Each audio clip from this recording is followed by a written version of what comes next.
I'm gonna show you guys how to install a brand new radiator hose. These could be pretty complicated.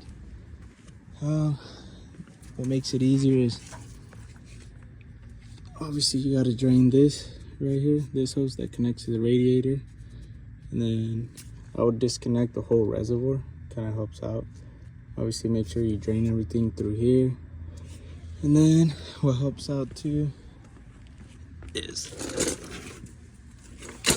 do like a little cut, drain that out, and then once you disconnect everything over there, I'll go over there and show you guys roughly how to disconnect all that if you don't know. But this one could be a pain in the butt. I've seen that most people will say that it takes long or whatever. I did this probably in 30 minutes. What I would recommend using is an 8mm ratchet or wrench. I believe it's a wrench. And you could go from the back. This is me doing it on the floor. You could go from the back. Figure out. Go from the back over here. Kind of go through there with your arm through all this and loosen it up with the wrench.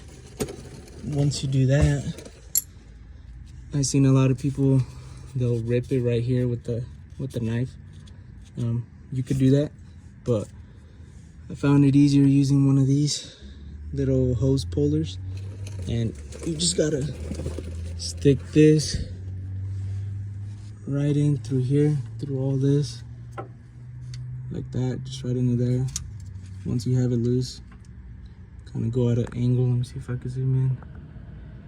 Kind of go at an angle like that. Hook it in. Once you hook it in, start pulling it down softly. See if you can maneuver this way to loosen it up, because it is going to be corroded on there.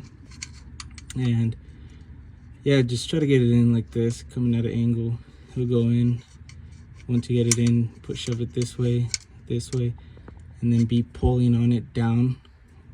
And then also with your left hand, pull on the hose from over here, obviously. So with two hands, and as you're pulling with the little hook and this, pull that down, and it should come right off easy, just like this, without having to rip it.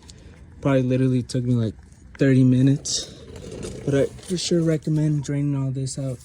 You don't want to take this whole thing out, and then your water pumps right there, and all that freaking coolant comes down. And all it is that connection.